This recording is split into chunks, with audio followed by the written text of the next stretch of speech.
Today, we're going to talk about the pros and the cons of living in St. Paul, Minnesota. Watch on. I'm Stephanie Checkley, a Minnesota native and a real estate agent in the Twin Cities and surrounding suburbs, and I love helping people find the best area for them in the Twin Cities and helping them realize their dream of home ownership. Make sure to subscribe to my channel and let's dive into it. Let's start with the pros. There is so much to love about living in St. Paul.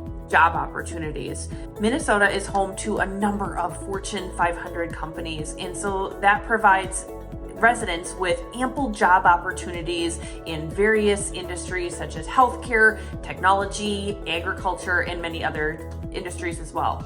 St. Paul has a wide range of cultural offerings and entertainment offerings and is home to many museums, theaters, and various entertainment options. One of my personal favorite museums in St. Paul is the James J. Hill House, which is a historic 36,000 square foot mansion that's located in St. Paul's Summit Hill neighborhood, and it was home to the railroad baron James J. Hill in the late 1800s. There are festivals and markets and all sorts of different celebrations year-round, and especially so in summertime. One of my personal favorites is St. Paul's Grand Old Days, and it is when all the shops and restaurants open up on Grand Avenue and thousands of people come, and it's a ton of fun. There's live music. It's in June, so if you're local, make sure to put it in your calendar. You won't want to miss it. There's a strong sense of community in St. Paul, and it is known for its friendly and welcoming environment, and the different neighborhoods are like little community pockets. The residents are involved and look out for one another and get involved in their communities. St. Paul may be a major metropolitan area, but there's still lots of access to green space and parks and outdoor space, whether it's during the winter time and it's cross-country skiing in Battle Creek or in Highland, or during the summertime when it's walking on a trail by the river on Mississippi River Boulevard, or going to a park, which are located all throughout the city. There is so much access to different outdoor space and outdoor activities. Last year, I even did something that I have never done before to enjoy St. Paul's outdoor spaces. I went kayaking with one of my favorite uncles down the Mississippi River, and we went onto one of the channels of the Minnesota River and then back onto the Mississippi River. It was in the fall to watch the leaves changing, and it was absolutely beautiful. It was a vantage point of St. Paul that I had never seen before, and I loved it. So there's a lot of different ways to enjoy seeing the outdoor space around the Twin Cities. Let's talk a little bit about affordability. We're still talking about the pros of St. Paul. I just made a video on the cost of living in St. Paul, so make sure to click here if you want to watch that.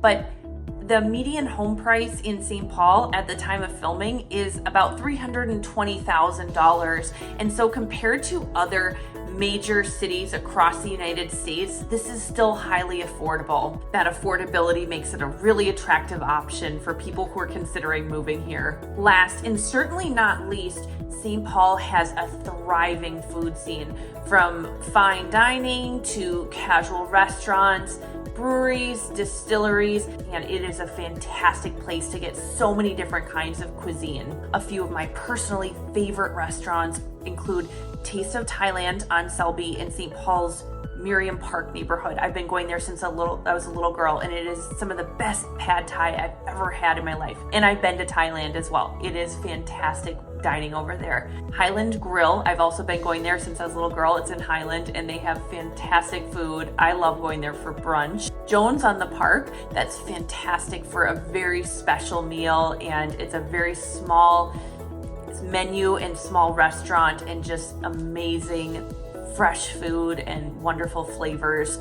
And La Grolla in Cathedral Hill. I love going there year round, but it's amazing to go there during the summertime and sit on their patio and have a relaxed lunch or dinner and eat some fine Italian food. While St. Paul does have a lot to offer, there are drawbacks as well to any prospective residents. So let's get into what some of the cons are of living in St. Paul. First, the elephant in the room, the weather. It's really tough in Minnesota, especially for a few weeks here and there in January and February, the weather gets to be below 0 and the wind chill can make it like -20 below 0. It is frigid. Anybody who wants to live in Minnesota really just kind of has to embrace the winter weather, and the people who I've found are happiest living in Minnesota have taken up some kind of outdoor activity like downhill skiing or cross-country skiing or snowshoeing. Even if you just like curling up inside with a book, that's totally fine. But there are a few days here and there in the winter when it is just really cold and it's almost too cold to do outdoor activities, and that can be really difficult. So that can be a real con to living in the Twin Cities and in St. Paul. There are a couple of other cons that are associated with the weather that you really need to be aware of if you're considering moving to St. Paul. So the first, it has to do with public transport.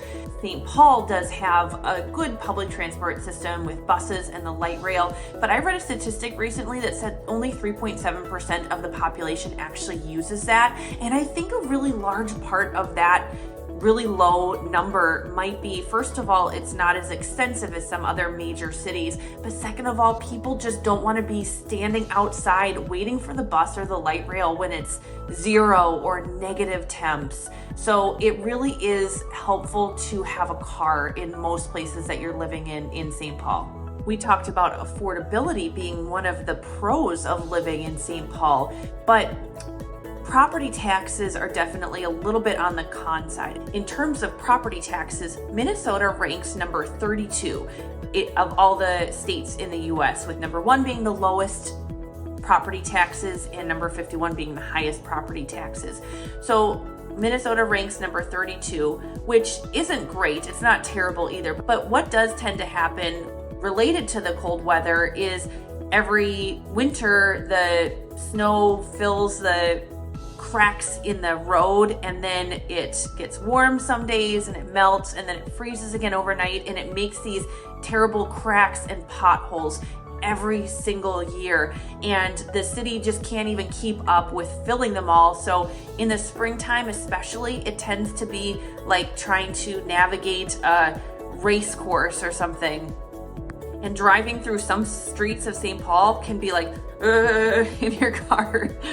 I have literally gone through potholes today that were so deep that it made my glove compartment fall open. So that's a real con of living in St. Paul. And the other con associated with that is that they can't repair those roads during the winter time. They can only do that work when it's summertime. So all summer long, it seems like they're doing road construction, not just in St. Paul, but in all of the Twin Cities as well. So traffic tends to be worse during the summertime when you're living in St. Paul. And that's the reason why, because they're repairing the roads and doing all their road work that they can't do during the winter time. Every location has good and bad. And I've been honest with you about what's good about St. Paul, but also some of the drawbacks about living here. If after watching this video, you still feel like St. Paul is a place that you'd like to explore, then give me a call or send me a text. I love to talk to people who watch my videos and want some help choosing where they should live or finding their next property. So feel free to reach out, and thanks for watching.